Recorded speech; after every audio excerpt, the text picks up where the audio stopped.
ഛർദി കാരണം ട്രിപ്പ് കുളമാകുമെന്ന ഭയം വേണ്ട. മോഷൻ സിക്നസ് ഒഴിവാക്കാൻ ഈ 5 കാര്യങ്ങൾ ശ്രദ്ധിക്കുക. ആശിച്ച് മോഹിച്ച് ഒരു ട്രിപ്പ് പ്ലാൻ ചെയ്യുമ്പോൾ കൂട്ടത്തിൽ ഒരാൾക്ക് മോഷൻ സിക്നസ് ഉണ്ടെന്നറിയുന്നത് അതോടെ യാത്രാ പ്ലാനിംഗ് കുളമാകും. യാത്രക്കിടെ പലരെയും അലട്ടുന്ന ഒരു പ്രധാന പ്രശ്നമാണ് മോഷൻ സിക്നസ്. അതായത് യാത്രക്കിടെ ഉണ്ടാവുന്ന ഛർദി, മനംപുരട്ടൽ, തലവേദന, തളർച്ച എന്നിവ. എന്നാൽ മോഷൻ സിക്നസ് ഇല്ലാതെ യാത്ര ആസ്വദിക്കാൻ ഈ 5 കാര്യങ്ങൾ ശ്രദ്ധിക്കാം.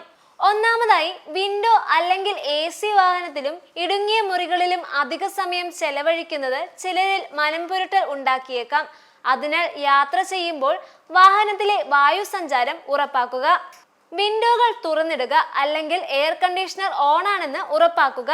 രണ്ടാമതായി, ഭക്ഷണം. മോഷൻ സിക്നസിന് സാധ്യതയുള്ളവർ യാത്രയ്ക്ക് മുൻപ് വയറു നിറയെ ഭക്ഷണം കഴിക്കരുത്. എണ്ണമയമുള്ളതോ എരിവുള്ളതോ അസിഡിറ്റി ഉണ്ടാക്കുന്നതോ ആയ ഭക്ഷണങ്ങൾ പരമാവധി ഒഴിവാക്കുക. യാത്രയിൽ നോൺ-വെജ് ഭക്ഷണം കഴിക്കുന്നത് കഴിവതും ഒഴിവാക്കാൻ ശ്രദ്ധിക്കുക. കാരണം ഇത് ധാരാളം എണ്ണയിലും സുഗന്ധവ്യഞ്ജനങ്ങളിലും ഉണ്ടാക്കുന്നവയാണ്. യാത്രക്കിടെ എളുപ്പം ദഹിക്കുന്ന ലഘുവായ ഭക്ഷണം കഴിക്കുന്നതാണ് നല്ലത്. മൂന്നാമതായി, ഇരിപ്പിടം. അനുയോജ്യമായ ഇരിപ്പിടങ്ങൾ തിരഞ്ഞെടുക്കുന്നത് യാത്ര ചെയ്യുമ്പോഴുള്ള അസ്വസ്ഥതകൾ കുറയ്ക്കുവാൻ സഹായിക്കും. കാറിന്റെ മുൻവശത്തുള്ള സീറ്റിലും വിമാനത്തിന്റെ ചിറകിന് സമീപമുള്ള സീറ്റും തിരഞ്ഞെടുക്കുന്നത് മോഷൻ സിക്നസ് കുറയ്ക്കുവാൻ സഹായിക്കും.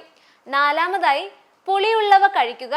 പുളിയുള്ള മിഠായികളും ചെറുനാരങ്ങയും മോഷൻ സിക്നസ് ഒരു പരിധിവരെ നിയന്ത്രിക്കുവാൻ സഹായിക്കും. ഇത്തരം മിഠായികളും മറ്റും വായിലിട്ടുകൊണ്ട് യാത്ര ചെയ്യുക. അതുവഴി നിങ്ങൾക്ക് അല്പം സുഖം തോന്നും. അല്ലെങ്കിൽ കുറച്ച് തുളസി ഇലകൾ കയ്യിൽ കരുതുക.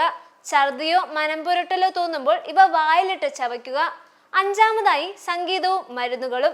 മുകളിൽ പറഞ്ഞ 4 വഴികളും ഫലപ്രദമായില്ലെങ്കിൽ അവസാന ആശ്രയം മരുന്നാണ്. ഛർദി തടയുവാൻ സഹായിക്കുന്ന അവോമീൻ ഗുളിക പോലുള്ളവ മെഡിക്കൽ സ്റ്റോപ്പുകളിൽ ലഭ്യമാണ്. ഇതുപോലെ തന്നെ പാട്ട് കേട്ടുകൊണ്ടിരിക്കുന്നതും ആശ്വാസം പകരും.